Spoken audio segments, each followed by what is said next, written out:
Mike's Daily Podcast. Episode 1904, I think we have today. Hi, I'm Mike. Mike's Daily Podcast. 1904, it's Friday. Hey, what a day, what a week. I had so many things to do, but it was kind of neat because it was my dog's birthday, and we had fun. And then yesterday, I had to run around, take a nap. That's about it. Wasn't an exciting day. Mike's Daily Podcast. Was it? It was.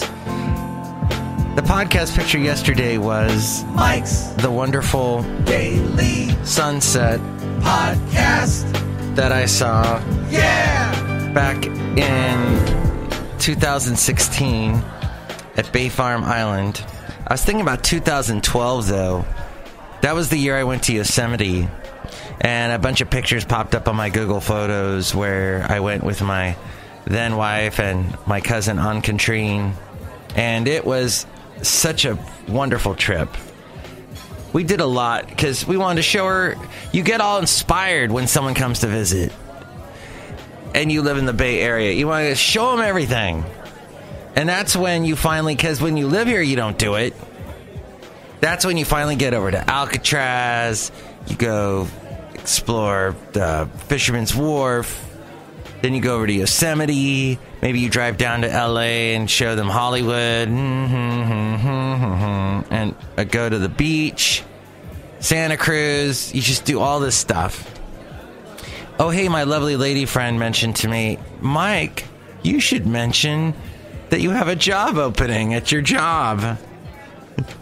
That's a great idea. Except I don't think the average podcast listener wants a job in radio. But if you have any radio experience and you've worked with Adobe Audition, yes, if you've worked with Adobe Audition, you can call me 336MM Daily. That's 3 + 3 = 6. MM as in Mike Matthews. And here's today's podcast picture. Daily as in what this podcast is, or email me MikesDailyPodcast@gmail.com. I've been going back and forth about what the podcast picture should be. I really want to show you a great picture from Emeryville Marina, where I was on... Yes, on Basil's birthday. But then I got a really cute picture of Basil with headphones on. So it's either one or the other. We'll leave it up to you to figure out what I've chosen by the time you've got around to listening to this podcast. Yes, Mike. Yes, I know you're saying, Mike, please put the picture of me, Basil is saying. The picture of me with the headphones on. But I think I'm leaning... Basil, I'm leaning towards boats. But the other reason why this picture is significant is because just moments before this picture was taken, there was an enormous crane sitting nearby to where this picture is taken.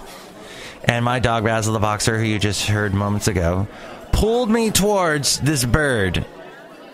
And it's funny because he didn't see this bird at first. I go, Basil, look at the crane. And then he's off. And he's pulling me behind him because I am lifting up his back end because his back legs, he has no strength. He's got a little bit of strength. He can move them, but he can't stand up on them. So that was my fun day with Basil on his birthday.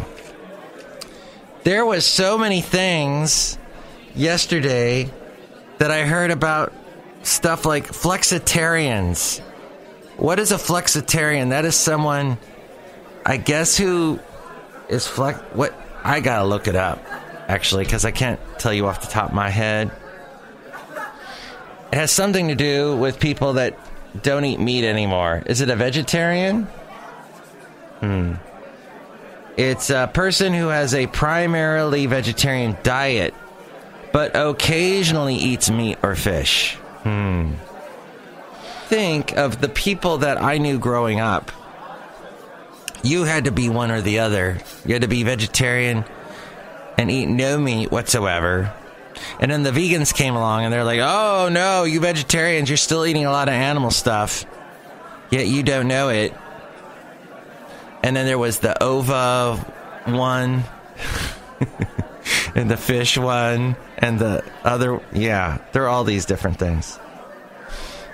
So there's this habits of people that do not have a lot of stress. And that you need to understand that in order to fight stress, you shouldn't replace the stress with something that can also do your body bad. For example, comfort foods. Comfort. What is it about comfort foods? I used to hear that expression and go, I don't eat those. And then I realized it was basically everything my grandma made for me. Everything that grandma made was a comfort food. If it was pudding, yeah, she'd make that Bill Cosby chocolate pudding, because that's the type of pudding he always advertised. And then, what else was there? Oh, but she'd make it hot. She'd give it to me in a hot cup and put whipped cream on top. Not the kind it was Cool Whip. It was just Cool Whip. But holy cow, so good. And then other things. I guess store-bought fried chicken, the kind that, you're going through the deli aisle and they've got a bunch of fried chicken in there. Or I guess fried chicken from a fast food place. That to me is comfort food. I remember some stressful times in my life and filling the hole with fried chicken. And I don't know where I think that might have come from my grandma as well, because she would grab some of that fried chicken and we'd eat that from the store, which I know some people have a complete aversion to. It's not real fried chicken. The real fried chicken is the stuff my grandma makes, they say, where it has to cook in the pan for hours, just boiling away in the grease or the oil. And that's probably true. That's probably the best. I was in Iowa as a kid visiting with my friend. His family was from Iowa, so as we go outside a cafe anyway, we're bringing you Mike's Daily Podcast. I want to podcast your Valleymont today at the last place on earth. It's called Cafe Anyway. And I remember my friend's grandmother cooking in the kitchen the fried chicken, frying it away. And she said to me as she's cooking it, because I walked into the kitchen, she goes, "This is going to be so good, you're not even going to have to chew. All you'll have to do is swallow." And isn't that what the human mind wants? The human mind doesn't want to do any work. Well, it seems like overall, the human brain just wants to relax, take it easy, no stress. But you need a little level of stress. You need a little bit. I think if you think of life, okay, we have an overabundance of stress in our lives. You can't walk 5 feet and there'll be stress. But if you look at it the other way, if we lived in a world with absolutely no stress, nothing at all,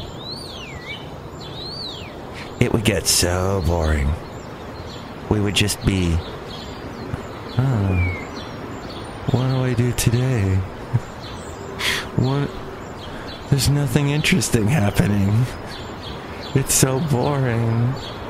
I wish something exciting would happen. So if you think about it, the alternative, you can deal with a little stress. That being said, get yourself out of the bad situations that are overly stressful, is what I say. You don't want to be in a state of distress. You just want a little bit, and then deal with it all in a good way. Boy, this Habits of Stress Resilient People, a 6-hour program for health professionals. This flyer came to my house. I think it was meant for my girlfriend, and I picked it up on accident, and now I'm reading it and finding it fascinating. For she is a therapist. But hey, it's also a fantastic... What does this say? Cortisol-related blood sugar. Calorie-dense comfort foods reduce stress by temporarily lowering cortisol. Ah, there you go. Developing the habit of reward substitution.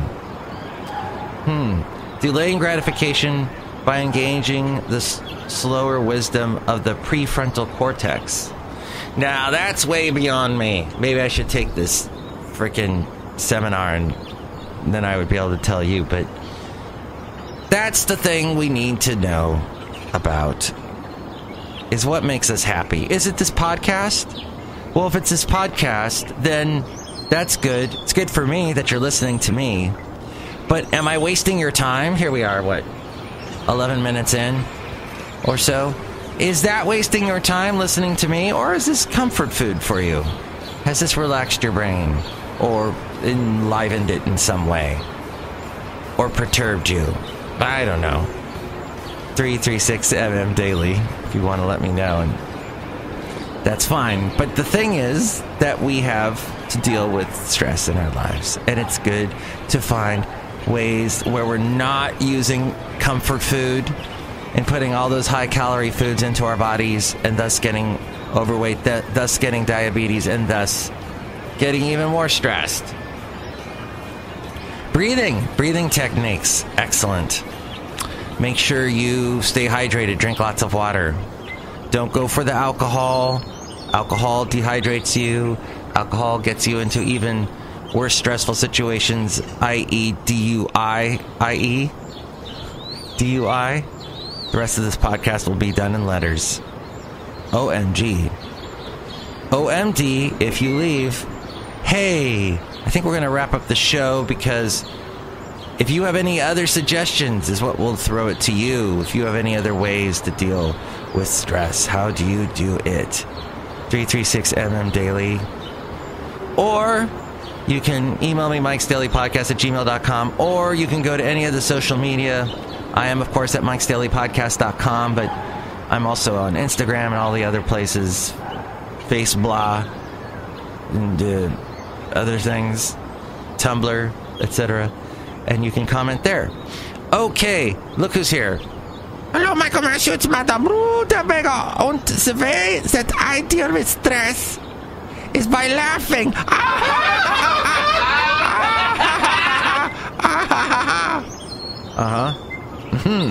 Interesting.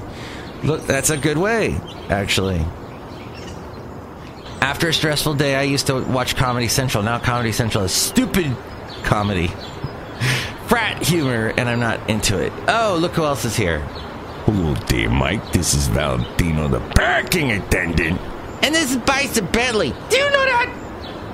Mike, frat humor is the best there. Yeah, the best. Do you know that? Is you blind?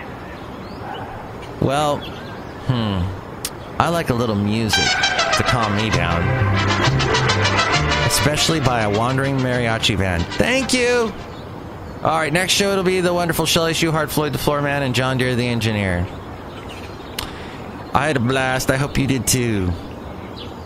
Hey, guess what? I get to wake up early all next week too. Woo! This can't get possibly any better, can it? No. That's what I leave you with. It can't possibly get any better. Yes. Just say that to yourself over and over again today. Woohoo! Okay. Can we end with a woohoo other than mine? Woohoo! Thank you. Mike's Daily Podcast is written and produced and performed by Mike Matthews. His podcast is super easy to find. Download or listen to his show and read his blog at MikesDailyPodcast.com. Email Mike now at MikesDailyPodcast@gmail.com. See you tomorrow. Bye!